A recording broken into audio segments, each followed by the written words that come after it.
Good evening, ladies and gentlemen. It's Kang Cadmus. Yeah, baby, you know what time it is. It's time to learn a lot of really cool and interesting stuff. That's what time it is. And not many people watch my videos. That's probably a good thing for me and for you, okay? But finding my channel is kind of like when Neo found Morpheus on the computer. You know what I'm saying? That's kind of what it's like when you really think about it. Something you should be aware of. I mean, but I'm not the only one. And this stuff is not even that complicated. Okay, it does not even take a genius to figure this stuff out. Okay, so I'm actually kind of dumb. I don't even think I'm even that smart. But look, Yahweh. I was talking to Grok. Yahweh and Zeus are very similar. They both live on a magical mountain. They both have 12 tribes, 12 Olympians. Punished man for receiving knowledge and flooded the earth. Not exactly one to one the same. There are differences between Yahweh and Zeus or Jupiter. Alright, but it's pretty much the same, guys. I just made a video yesterday where I talked about a Roman encyclopedist named Varro. Varro, he equated Yahweh with Yahweh or Yahweh. Yahweh, Yahweh, Yahweh, Jupiter, Zeus. What's the difference? Like, really, what's the difference? All right, and you can read that. I don't really feel like reading on that. So Yahweh is Zeus. Oh, by the way, he's not the God of Jesus. And the Jews and the Christians, they don't worship the same God. And check this out, guys. This is some groundbreaking information I got right here. You ready? Judaism and Christianity are two totally different religions. Check that out. I figured that out all on my own. So, man, look, there's a lot of similarities. You can pause that and read that if you want. Yeah, you have to sacrifice bulls and goats to Yahweh and Zeus. All right. So Yahweh is essentially Satan. Oh, something else I ever noticed. Did you guys ever notice?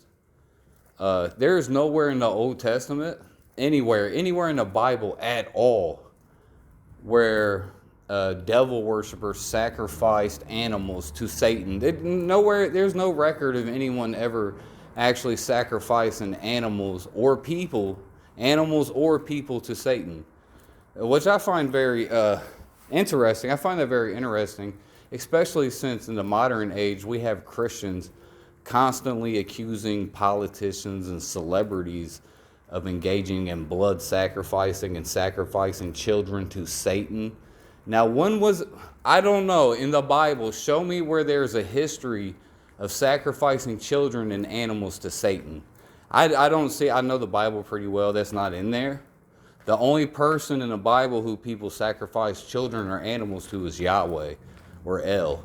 All right. Or some of the other heathen gods, which are variations of Yahweh or El. All right, so, yeah, guys. Yahweh's Satan.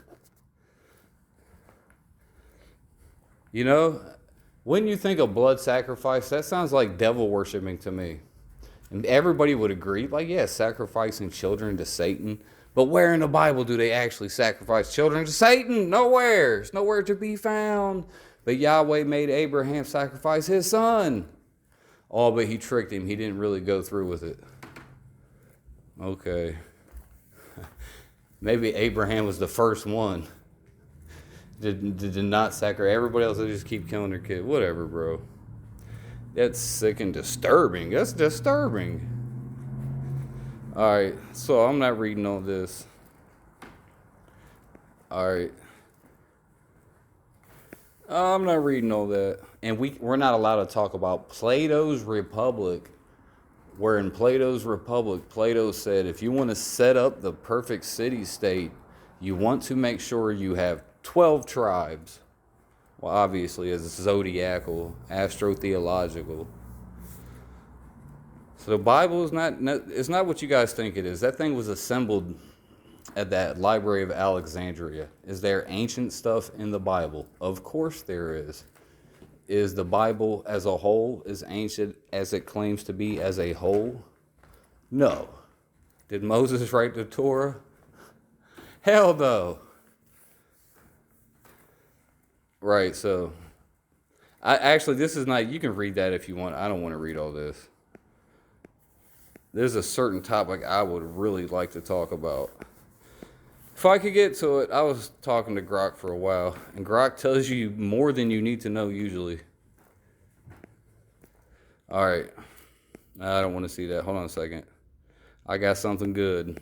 Sorry if I'm scrolling. You can do your own searches. All right. Damn it. Okay. Here, I made this point a few minutes ago. I read in a book today that a Roman historian named Varro said that Jupiter is the same as the Jewish god. Yeah, Jupiter is Yah-Oh, that's Yahweh. In ancient Latin, they called Jupiter Jove.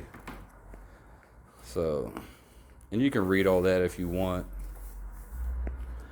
All right, so like I said, Varro was a Roman encyclopedist. Varro was a polymath and antiquarian, meaning he was an expert in things that are ancient. Wrote extensively on Roman religion, drawn from Libri Pontificum, the Book of the Pontiffs, his Antiquitates, Ram Divinarum, lost but preserved in fragments. So his original works did not survive, but we have a partial reconstruction because other people quoted what he said or what he had written. So he saw this, but Varro's identification is Jupiter with Yahweh. So Jupiter, this is some of the reasons why he said Jupiter was Yahweh. Jupiter was the sovereign god of the sky, thunder. Right, that's all through the Bible. He walks on the wings of the wind. In Deuteronomy 28, Yahweh says, if you do not obey him, he'll withhold rain from you. He's a storm god. He can withhold rain or give you rain. And he could cause a famine to come on the land and you will eat your own children. All right, same thing is Zeus. He controls the wind, he controls the rain, he controls the growth of the crops, all that good stuff. Pretty much the same. Let's be honest, guys. The Jewish God known to the Romans through Judea's monotheism was also seen as supreme invisible deity, which Varro may have found analogous to Jupiter's role as the supreme sky father. Right, check this out. Varro's comparison reflects a rare Roman appreciation of Judaism's aniconic worship, no idols, which he saw as akin to earlier Roman practice before statuses became common. He viewed this as evidence of greater piety, aligning with the Jewish God and with Jupiter as a universal supreme deity.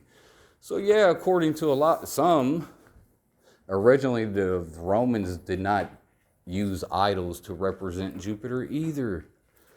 And in the temple of Jupiter, only the idol of Jupiter was allowed. No other images were allowed, I do believe.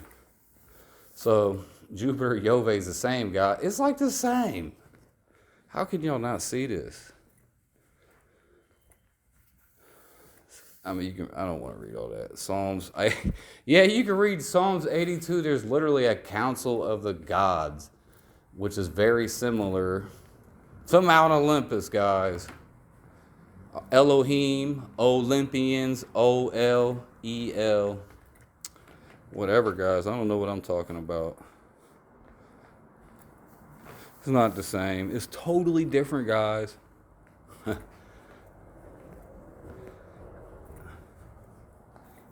Varro's equation doesn't directly address sacrifices, but both Yahweh and Jupiter required animal sacrifices. Right. Oxen for Jupiter, bulls for Yahweh. Same thing, right? I mean, one doesn't have balls. Varro likely saw this as a shared feature of divine worship common across ancient religions. The flood stories are very similar, bro.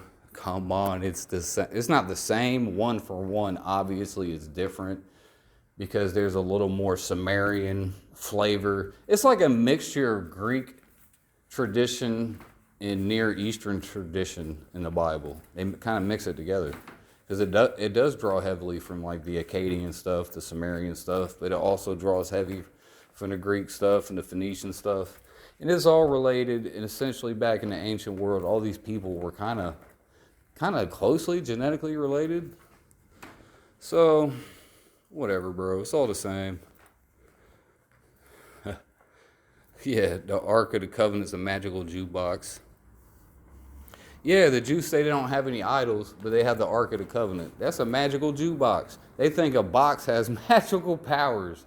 Come on. Oh, it doesn't have it has cherubim on it. That's an idol. Okay, y'all slipping, bro. And then the boxes don't have magical powers. Oh, it was made with gold.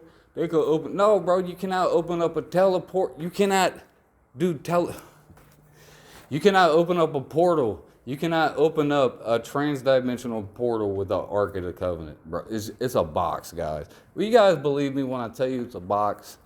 It was a very nice box, very well very ornate box. All right, very well decorated. It was a really, really nice box. I'll give you that, guys. It was a really nice box. It had gold on it.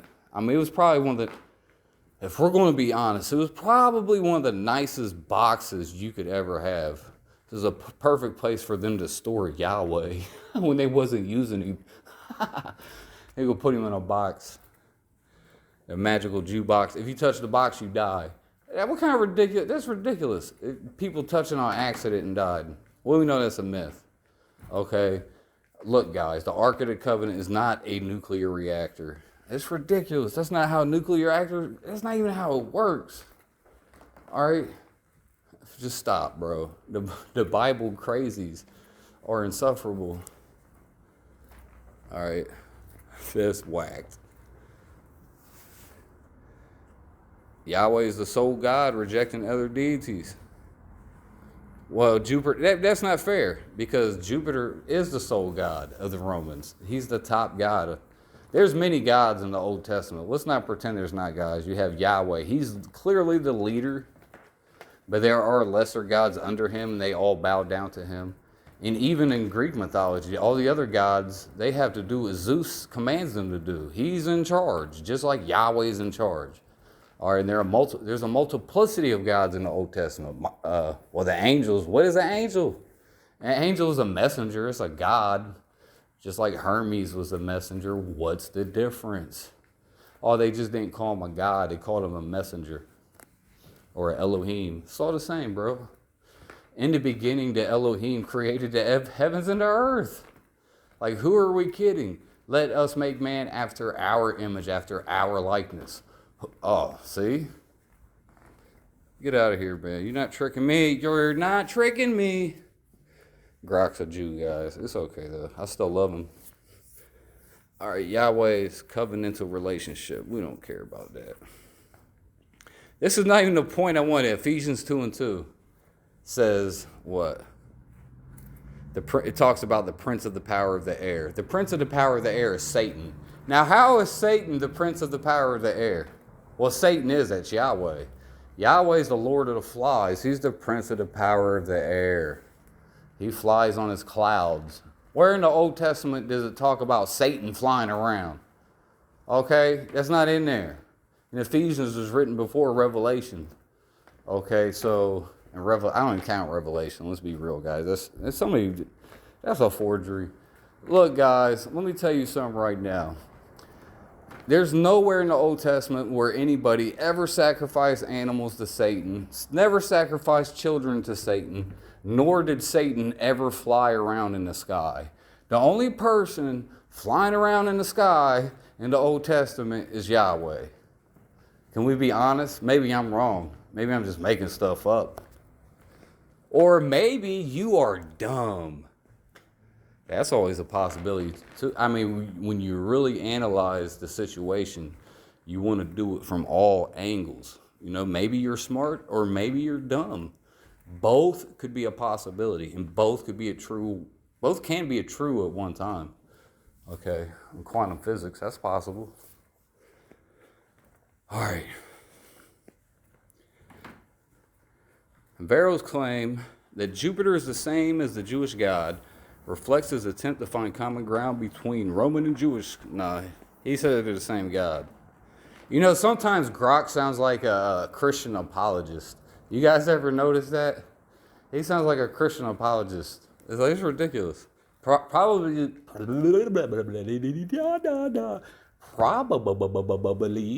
because he's scraping the internet and all the data he's finding is from Christian apologists and Calvinists.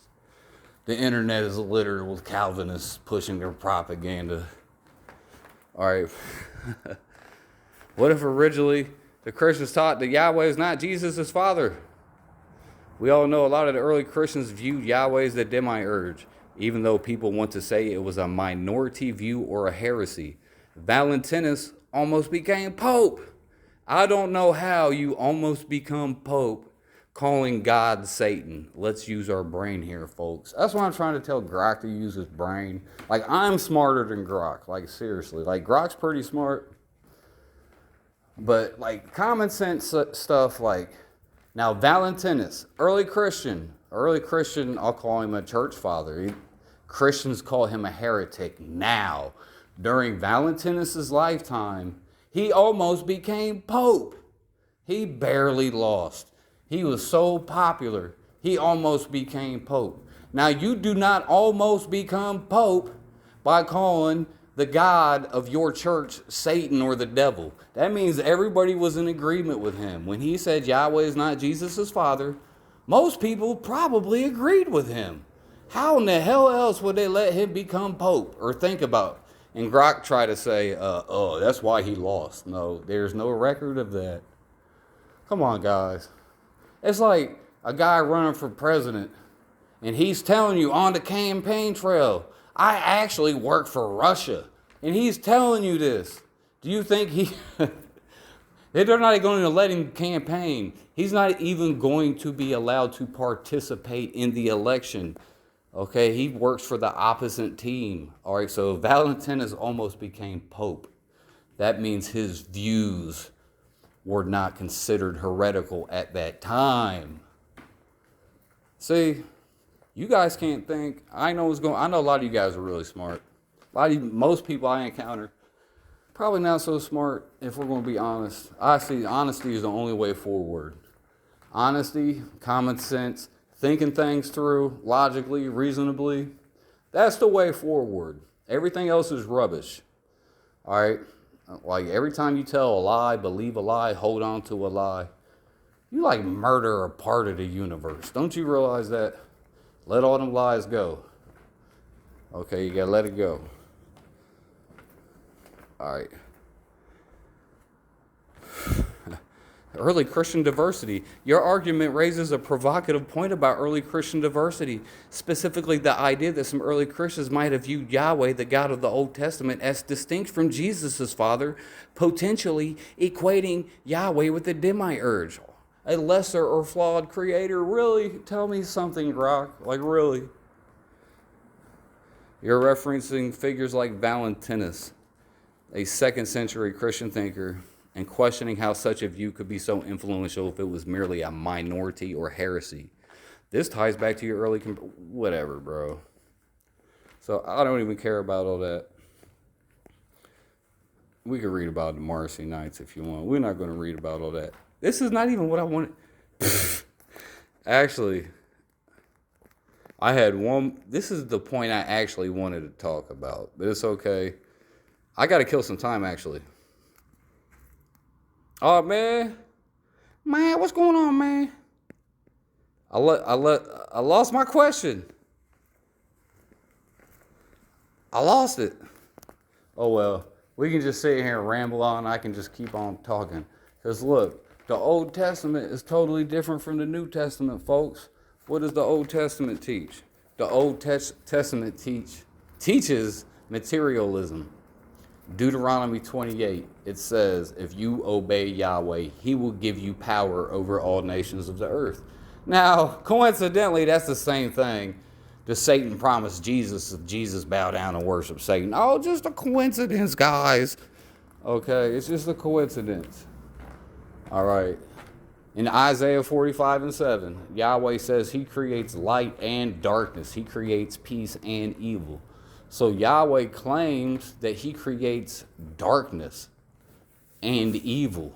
Well, 1 John 1:5 says God is light and no darkness at all. So, or we're not dealing with the same God or same religion at all. All right. At all, guys. You guys, I know what's going on. Do you guys know what's going on? I had another question I asked Grok and I can't find it. I think it was on a different search. Damn it, I'm going to have to ask him again. All right. So the Old Testament teaches materialism. Deuteronomy 28. If you bow down and worship Yahweh, okay, he's going to give you all the kingdoms of the earth and all that stuff. Oh, another thing, the kingdom, everybody wants to get to the kingdom of God. In the Old Testament, the kingdom is an actual real place. Mount Zion, Jerusalem. The New Testament, the kingdom is within you. That's where the kingdom's at. All right. So that proves all these prophecies are nonsense. All you people are talking about, oh, I can't wait for the prophecy to come true. Then the kingdom going to be set up. Jesus said, well, where's the kingdom? Look over there. You see over there? Look over there. Look over there. Is it the kingdom over there? Look over there. Look over there. No. He said the kingdom's within you, you big dummies, bro. That's why even the disciples were kind of retarded when you read the New Testament. Not much has changed. Retards. The world is replete with retards. I mean, that much is for certain. For sure. What did I even do, bro? What does the New Testament say about the world? What does early Christian writings,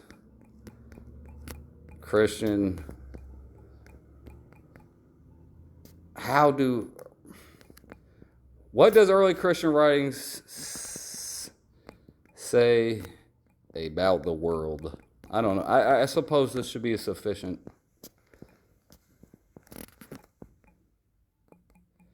Actually, let me frame it like this.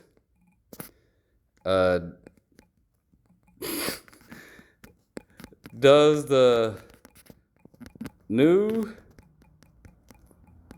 Testament or early Christian writers, oh my God. Sorry guys, this is stressing you out, stressing me out worse. Or early Christian, what does the New Testament or early Christian writers say the world is a wonderful, beautiful place? I cannot type on this, I promise you, bro. My fingers I got it in big dump. They're too big. Do I get a question mark? We'll do it proper. There we go. Pow! Does the New Testament or early Christian writers say the world is a wonderful, beautiful place? And this is another good point, too, because people always want to say God created the world is so beautiful. Oh, check this out. I was watching Aaron, he tried to steal my name. The Aaron Ra video. You know Aaron Ra, that big. He's kind of like a fat guy with a Mexican type mustache. Well, kind of like he looks like a fat Three Musketeer kind of like a Spaniard mixed with a fat Three Musketeer. Kind of like when you really think about it, think of him was like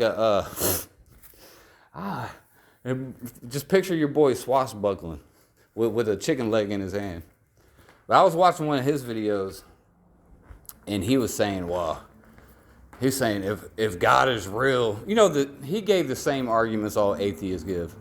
If God is real, then how come the world is such a terrible place? Why is the world so horrible? Okay? And I was like, you know what? The New Testament says the world is horrible. Early Christians taught that the world was horrible. Early Christians said that this world, this realm, whatever this is, where we live in this cave, this goddamn cave we're trapped in, okay, they said this was created by a lesser being, by the demiurge. Some of them believe that, but they believed he was a flawed creator and he had flaws just like you and me. Okay, like I hear this argument a lot from atheists. They'll say, well, if the world was, not the earth, the universe, wherever we're at, if this whole existence was created by an intelligent being, then how come it doesn't make any sense? And it's a flawed creation. That's their argument. Why is creation so flawed? Well, the early Christians, that was their answer. The demiurge. He's a flawed he's kind of a dick, just like Zeus. Would you guys not think, if you read all them Greek myths about Zeus and what they believed his attributes were, Zeus sounds very flawed to me. I mean, he kidnapped a guy. What's that? Ganymede? Ganymede. He raped a young man in his butthole and granted him eternal life of turning to an eagle. Okay, that's a bit strange. Okay, perhaps there's some underlying meanings to this story. Metaphysical meanings that I'm not quite grasping. But butt sex in exchange for eternal life? This sounds strange to modern ears like mine. So, I don't know. He sounds a bit flawed to me. We could talk about Zeus just ain't the brightest, let's be honest. Okay, Yahweh's not too smart. He couldn't even find Adam and Eve in the Garden of Eden. Think about that, guys. In the Garden of Eden, Yahweh was walking around in the cool of the day. In the cool of the day.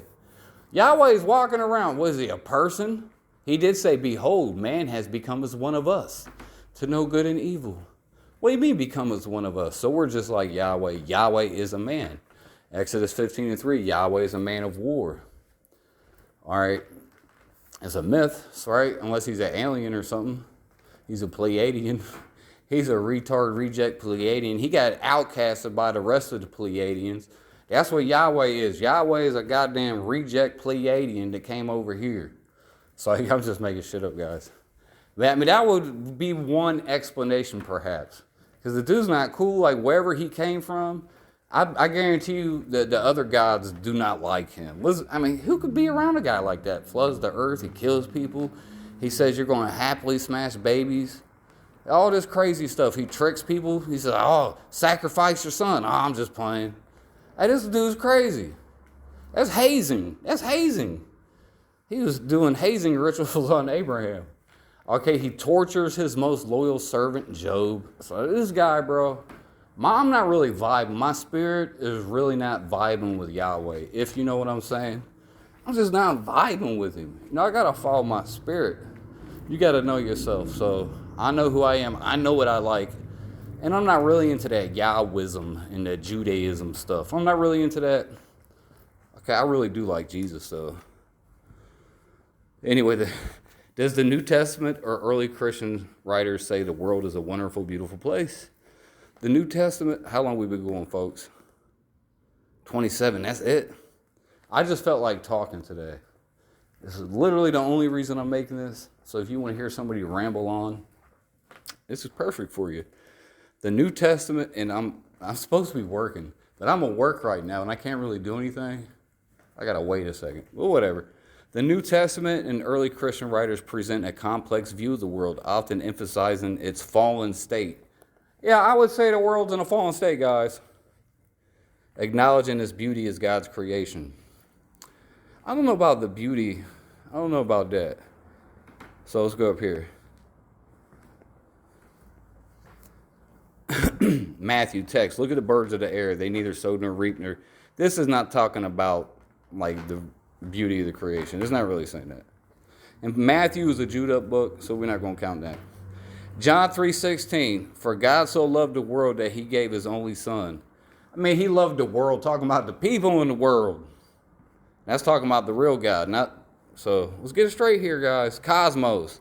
Here refers to the humanity or the created order. Cosmos, that's where you get words like cosmetic surgery. It means the arrangement. Yeah, it can mean the cosmos, the order of things. While not directly calling the world beautiful. Right, it didn't go into a big old diatribe about how creation was perfect. It didn't do all that. Because obviously the world is not perfect. And the Lord's creation, whoever created this realm that we live in, is not perfect because there's so much suffering, so much. The world, this realm that we live in is essentially a giant murder machine. All right, where you have to murder another creature to survive. Like, that's why I try to eat a lot of cheese. I don't really like ingesting other creatures like I'm playing a game of Spore. You know what I'm saying? So try to eat a lot of cheese, even though still technically eating the children of grass, like grass sperm. So, I mean, I don't know what to do, guys. This whole existence is disgusting. And in order to continue living, you must murder another creature, cause pain and suffering on another creature, ingest it, eat it, and then poop it out. I don't know. It doesn't sound like the best arrangement to me. I don't know what you guys think about that. This is my, I don't have to agree with everything that's written in the old 2,000-year-old text that has been redacted 25,000 times. I really don't. I can think how I want. I'm allowed to do that. All right.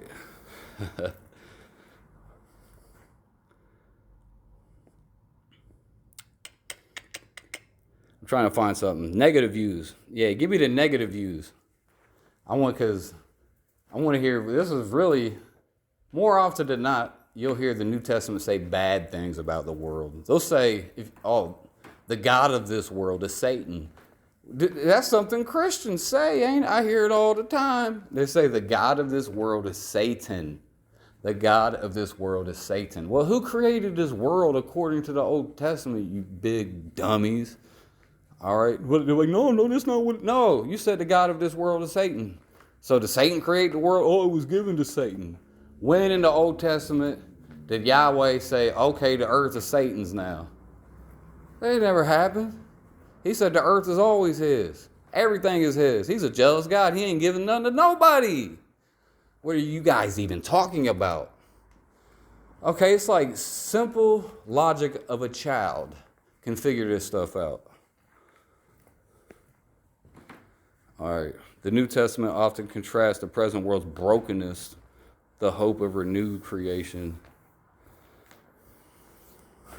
The world doesn't explicitly call the world a wonderful, a beautiful place. Oh, really? Tell me about it.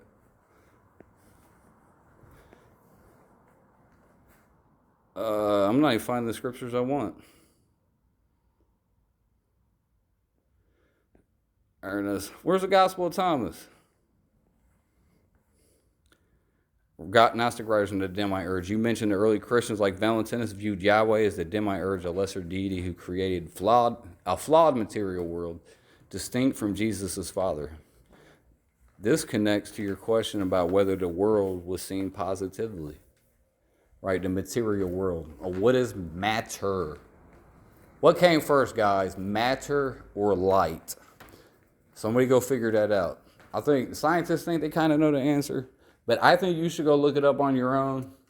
You tell me first, what came first? Matter or light? What came first? Energy or matter? God is light. It's like, yeah, I'm going to use science to prove my own wacky religious beliefs. And I'm allowed to do that.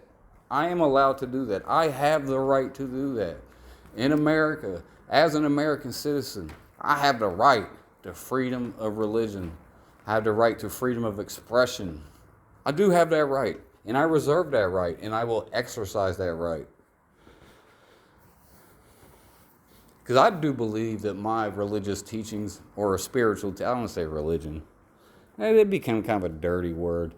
My spiritual teachings, I believe, what I believe in, just makes sense, Just makes sense. I teach moral superiority. That's what I believe in, guys. Moral superiority. Not to be on a high horse. Because then when you're on a high horse, you don't have moral high ground anymore, even though you're on a horse and you think you're up high, but you're really not. You know what I'm saying? You're just really not. I could take them horses' legs out like goddamn Luke Skywalker did. The AT-ATs. Then what? It's like, all right, what am I even doing here? The world came about through a mistake. Hey, that's what your mom and dad told you when you was growing up. You was a mistake. Essentially, God is just like our parents, or the creator of this world. He's a man just like us, so maybe he is our parents. He's just like a person. That's our great granddaddy. He nutted out this earth and said, oh, I regretted that one. He woke up with some shame. He was drunk. It was a night of drunken shame. The world came about through a mistake, for he who created wished to create it imperishable and immortal.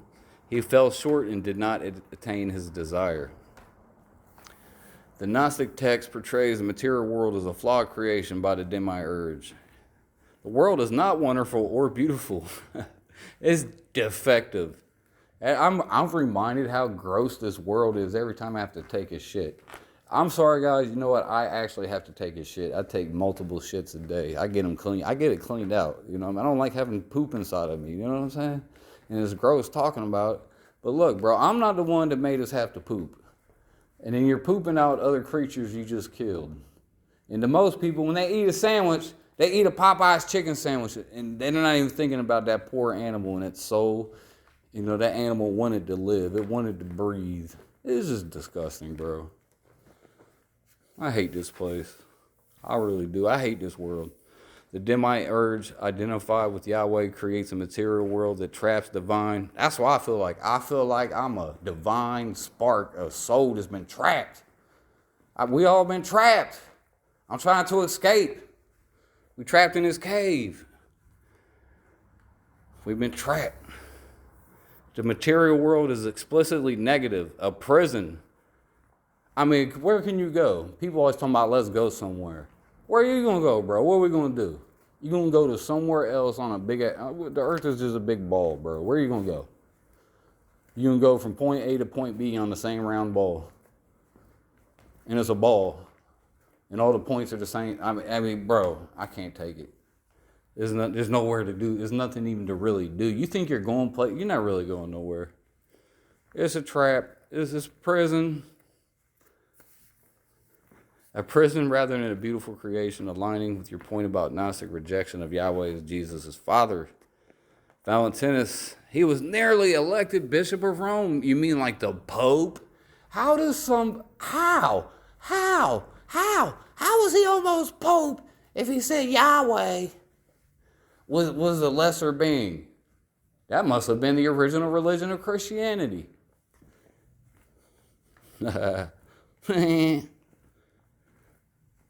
Oh my God, I'm about to puke. I gotta keep this. I'm trying to get this video over. We'll try to go for an hour. This explains his mainstream appeal. His theology was sophisticated, not a blunt equation of Yahweh with Satan, whatever. Yeah, he didn't call Yahweh exact. Actually, technically, Satan works for Yahweh. I mean, read the book of Job.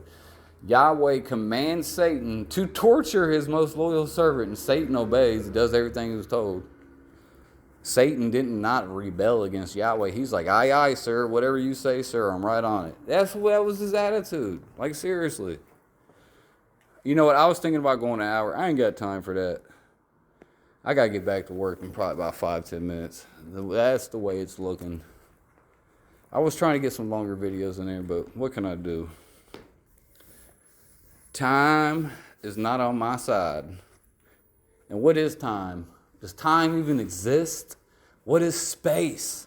Does space even exist? Like, seriously. Well, space has to exist because where do you put matter?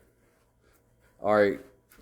Oh my God, my back. Well, obviously, something's going on here. Gnostic texts reflecting your point about Yahweh as the Demite urge denigrate the material world as flawed or evil. I think this world is kind of evil. Yahweh, Yahweh both, is not the true father of Jesus. Right. And then Christians believe in a thing called a Trinity. There is no Trinity in the Old Testament. Deuteronomy 6:4 clearly states that Yahweh is one. Like, he wanted to make... I'm glad he said that so there's no confusion, right?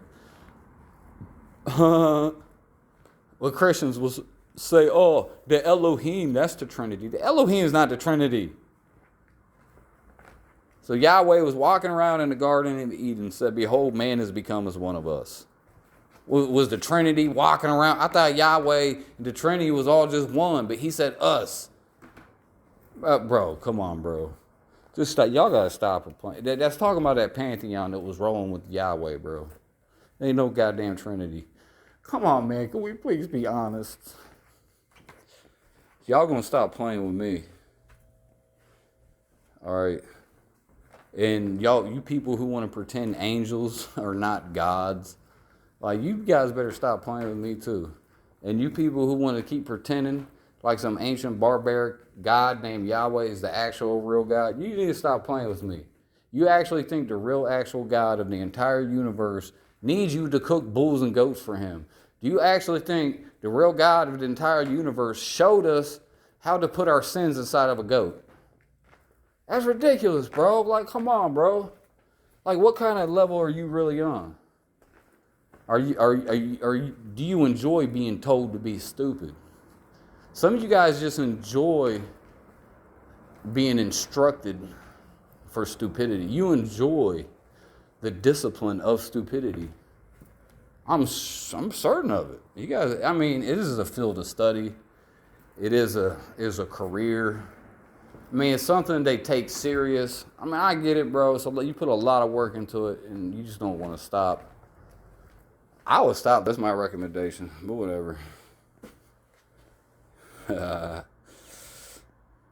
Use critical thinking. Where did that come from? Well, I don't know what critical thinking is.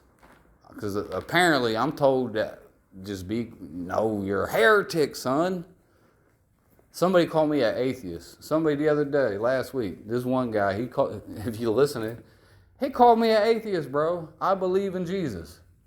But because I don't believe in all the crazy ridiculousness that he believed in, I'm an atheist.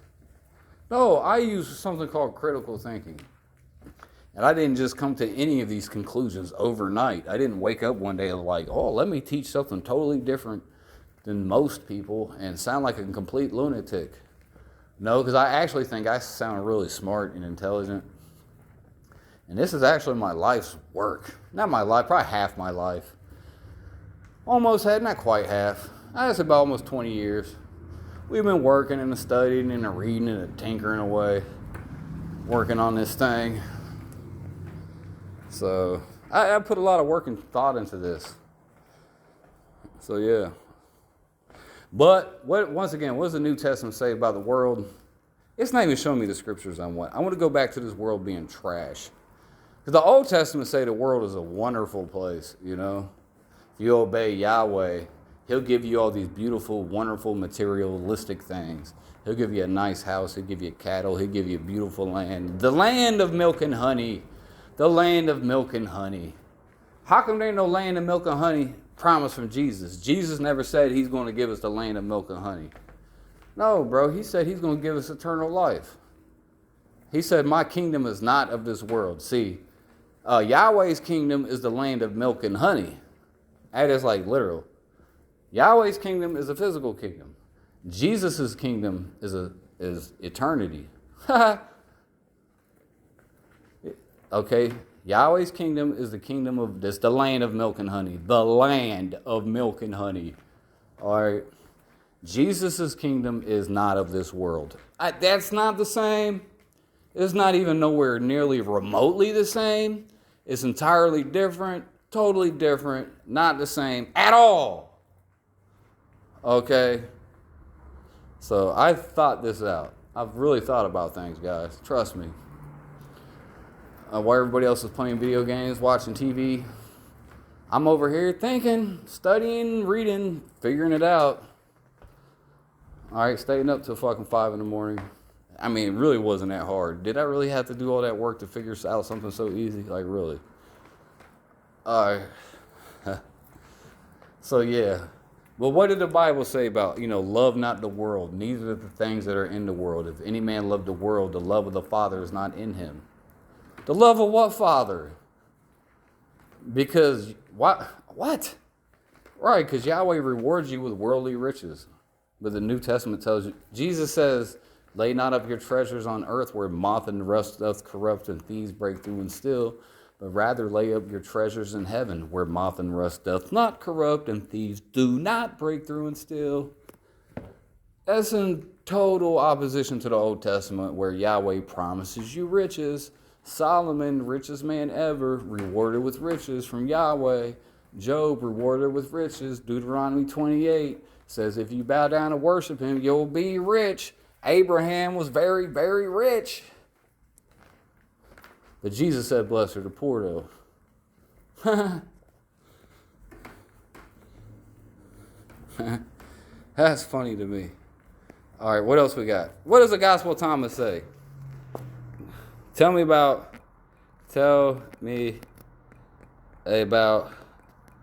gospel.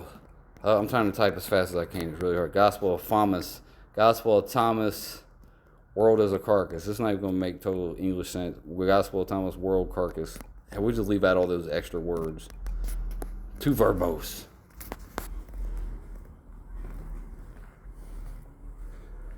The Gospel of Thomas, a non-canonical text from the 2nd century. We know everybody knows what the Gospel of Thomas is, I hope. All right, Psalm 56, text. Jesus said, who can I read? It's dark in here. Whoever has come to know the world has found a corpse, and whoever has found a corpse is superior to the world. So the world is a corpse, is it not? You live to die. You literally live to die, bro. The world is a corpse. Everything is death and decay. Everything's temporal. All right, your wife, she's beautiful now. She's a skeleton tomorrow. Your beautiful little children are going to die. Everybody's going to die. All the plants are going to die. Animals will go extinct. Okay, your favorite restaurant will close up. It will be bulldozed. Your favorite buildings, everything is temporary. Like, seriously, everything is temporary. This whole world is temporary. There's nothing you can actually grab onto. All right?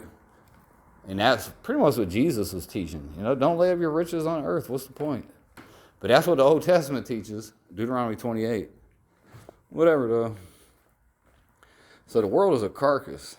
It's a corpse. It's a stank. This world that we live in is a carcass. I mean, now maybe we could work to improve it. I mean, that's a possibility. We do have that ability. Yahweh said, behold, you has become as one of us. So we have demiurge capabilities too. Perhaps I would make a better demiurge than Yahweh. That's what I'm thinking, guys. I think I would be a way better demiurge than Yahweh. I really do. But obviously, he has more capabilities. Okay. I mean, I know he's just a myth. I'm just saying. Because I can't even fly, guys. I'm going to be honest with you. I might dream about it, but like in this, when I'm awakened, I really don't know how to fly. I got to be honest with you. Shit.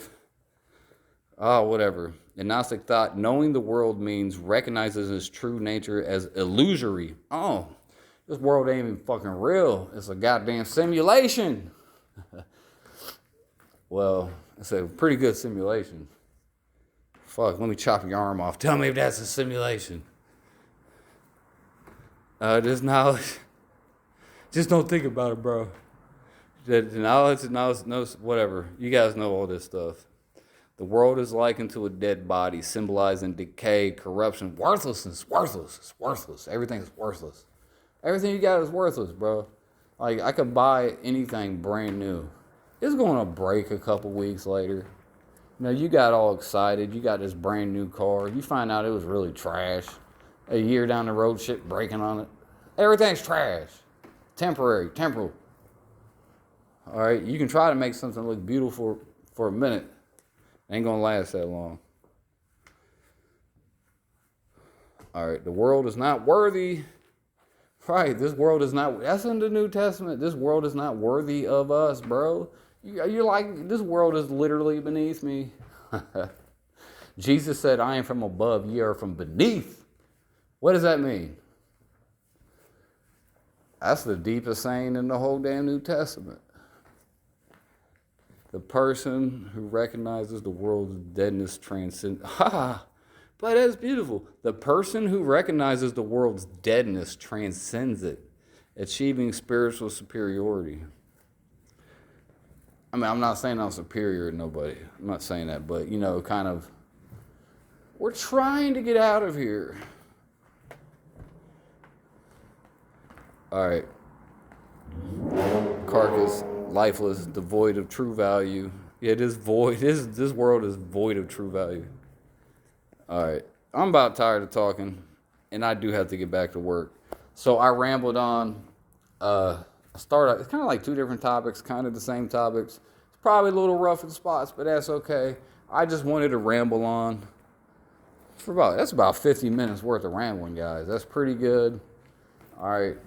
I'm sorry I don't give you guys videos every day. I am not required to make a video every day. I do it when I have time And I try to do it when I'm in a good mood. I can make videos when I'm in a bad mood. But you guys don't want none of that negative energy. Okay, it's like, I'm just rambling. Literally just trying to say more words to make the video go longer.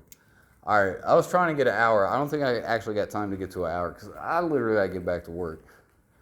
But I'm going to tell you guys this. I